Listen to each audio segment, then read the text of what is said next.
Hey, what's up? I'm Cody, and today we're going to be reviewing the Eart GW2 Headless.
First things first, this guitar was sent to me for free on the agreement that I would do a review for the instrument.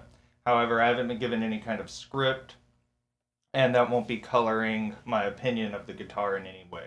I'm going to tell you exactly what I think about it. So, this is an Eart GW2 Headless. Eart is a Chinese guitar company. You can find them on Amazon. And they make a array of instruments. They have like Les Paul styles, Telecaster styles. I saw some good reviews from them from people like Philip McKnight and thought that I would reach out and see if they'd be interested in sending me a guitar.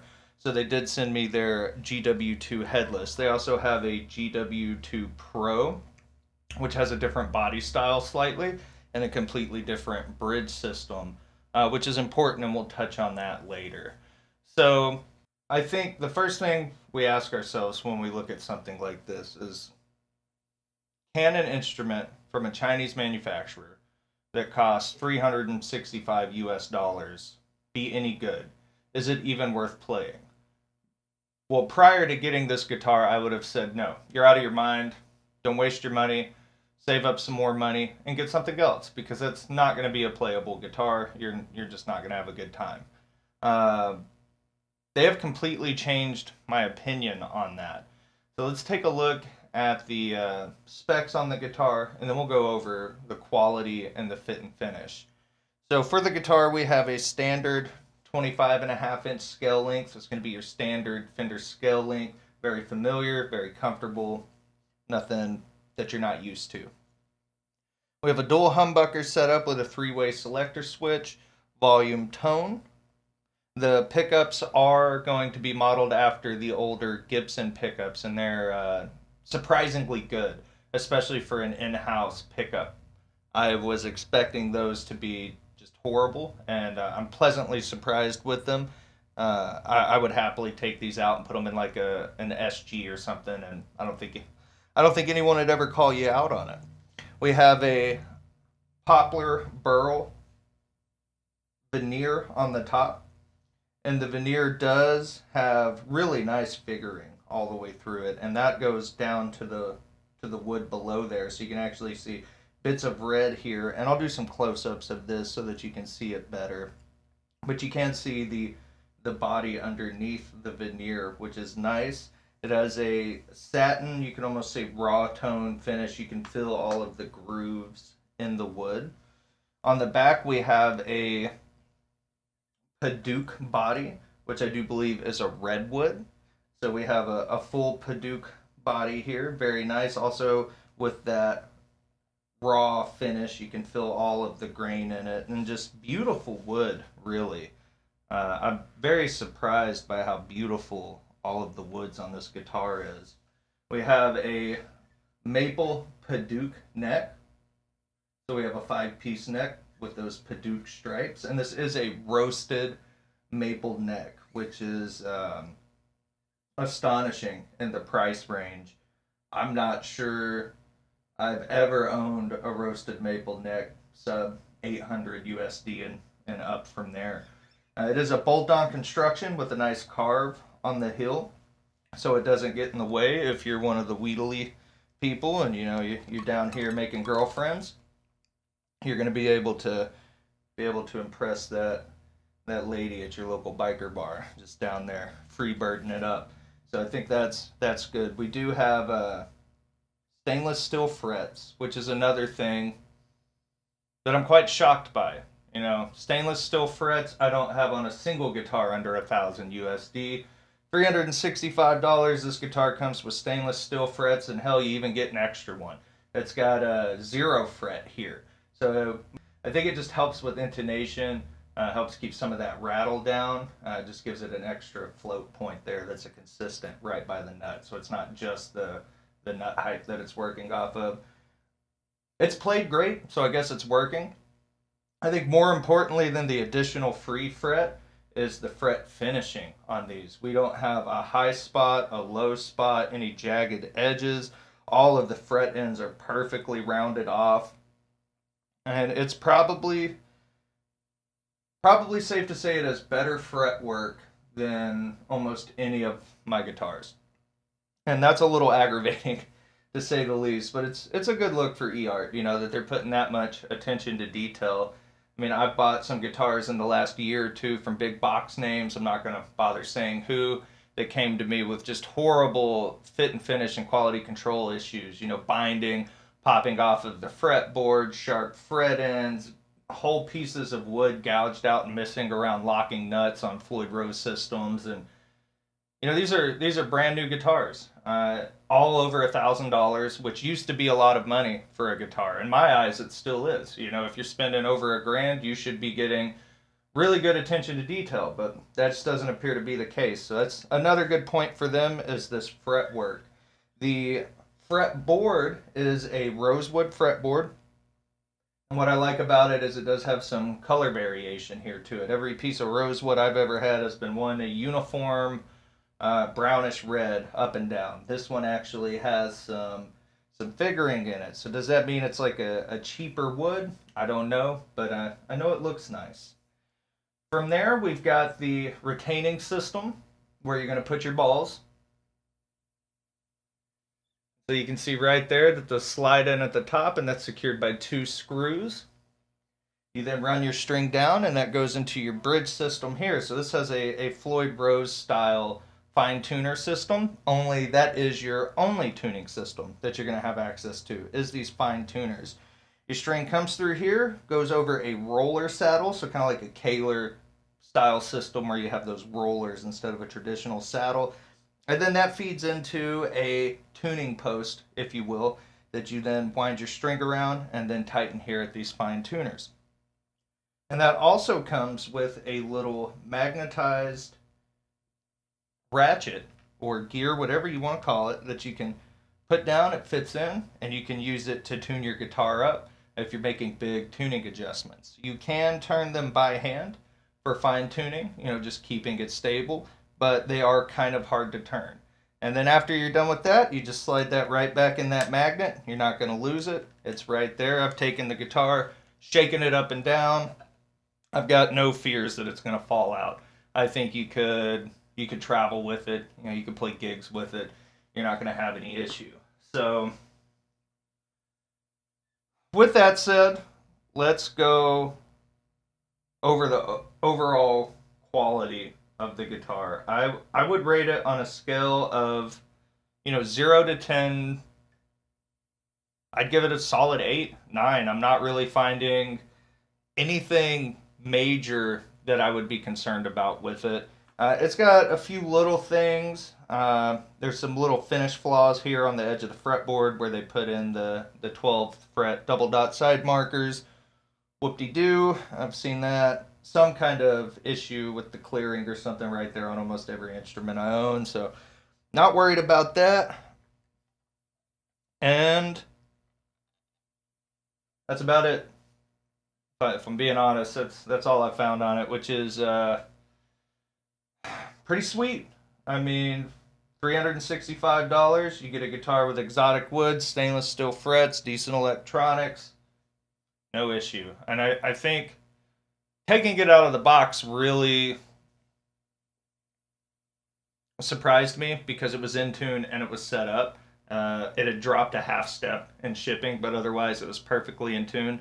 And I've not done a setup on this guitar. I've just had to tune it, and it stays in tune really well. You know, you would think Chinese guitar, it's not going to stay in tune. You know, especially at this price. No name bridge from a company called KD. Maybe they're not no name. I've just never heard of them. But it stays in tune really well. I've got no issues there. So yeah, fit and finish, 9 out of 10. Step it up, guys. Come on. If you're at a big box organization and you're aware of these guitars, maybe you should look at your quality control because yeah, it's ridiculous. So with that done and that out of the way, let's go ahead and go over some tones. So we're running right now into my EVH 5153. That's going into a 2 notes torpedo captor, going into Studio One with the 2 notes wall of sound. So we're using a real amp tone here, and then I've got a Own Hammer oversized Mesa cab with a 57. I think it's like the first one in the pack for the 57 microphones. All right, and we're gonna have a little reverb on these clean tones just because that's how I like it. We'll start with the neck pickup.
Really like how clean and glassy the neck pickup is.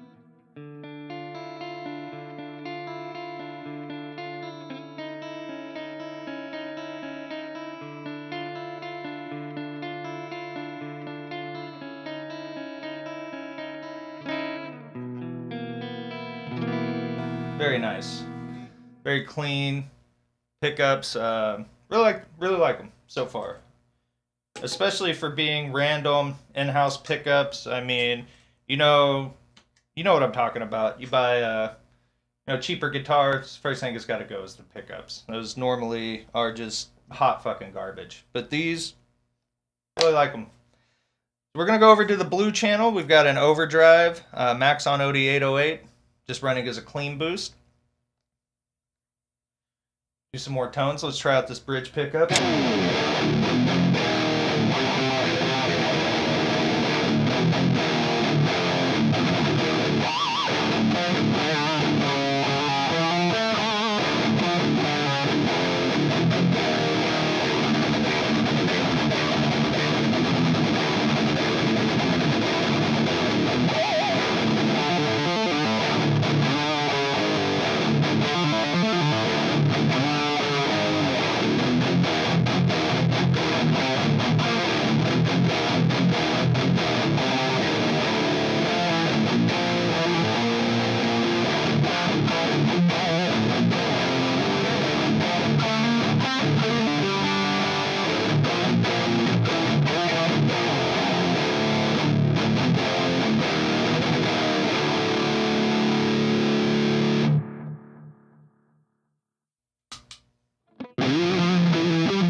left my delay on the whole time. I didn't even know it was on. So first little part of that, it had a little delay on it, but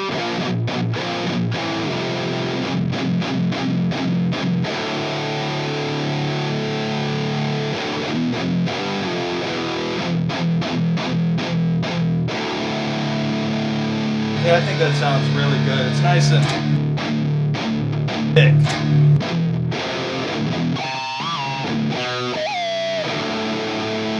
Nice and thick.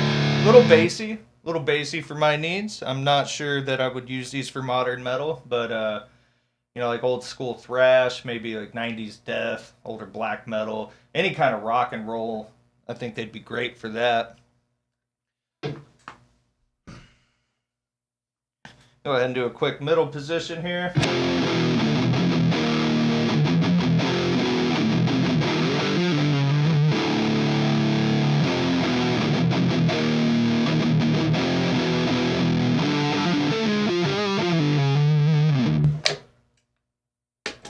Go on to the red channel. Now I'm not going to use a boost here because it's the red channel of a 5153. Kind of redundant at that point. You have so much gain going.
Very usable pickups. Very surprised by that. Quite happy with them. Would I keep them? Yes and no. I guess it depends on what your end game with this guitar is. Are you going to use it in a death metal project? Change the pickups. You're going to use it in a prog project? Probably keep the pickups. Blues, anything like that, they're going to be fine. I think if you lean towards more extreme musics, go ahead and swap those dudes out. Put something that's going to suit that style in there better. Otherwise, I think they're pretty good. I'm probably going to pull them out and put them in an old JB Player SG that I've been restoring, and that's where they'll find a new home at. This will get probably some black winters, but we'll see how it goes. So with all of that covered and said, and all the shenanigans and hoops jumped through, would I recommend this guitar to you? Yes and no. Are you a beginner guitarist? Do you know anything about the upkeep of instruments? If the answer is no to that, I would say go ahead and stay away from a headless guitar. Just because it is kind of weird to restring it and set it up, and it's going to be a bigger learning curve, and less people are going to be able to help you with that because there's still, as far as mass consumers are concerned, a relatively new concept. I mean, we've had headless guitars since the 80s, but you probably don't know very many people that have one unless you're into, new age metal where they're super popular right now. So I'd probably stay away from them if that's the case. Anybody else, if you're looking for a cheap instrument, I think this is a very good pick. I don't know that you can go wrong. At least the variant I've been sent has been spectacular. And that's pretty much the opinion that I've seen from everybody. I think there's one or two bad reviews floating around, but the general consensus that they're really good instruments. So I think you'd be safe picking one up, especially as like a modding platform. Maybe you want to put some better pickups in it, change the pots. Other than that, this thing's pretty good to go. The only variable is this bridge system. I just don't have any experience with it. I don't know how long it's going to last. We're probably going to tune this thing down to like C standard or something, see if it can handle those bigger gauge strings, and we'll make a video about that later with the pickup swap and the bigger strings and just see how it does. If you like this video, I'm looking at making this a more regular thing, so feel free to hit that like button, maybe demolish the subscribe button, right? Because that's what you have to say. You gotta say stupid stuff like that. And leave a comment below. Let me know what you're looking at content wise. Like, what do you like to see? Is there a piece of gear you want reviewed? Just give me ideas. I'll be more than happy to help accommodate that. We've got a Tone X pedal coming soon, so we're going to be making some videos about that. Doing some live captures with my 5150 and doing some live captures at my buddy's studio where he has a lot of older Mesa heads. So that's going to be super cool. So make sure you check that out. Anyway, I've been Cody. Thanks for stopping by.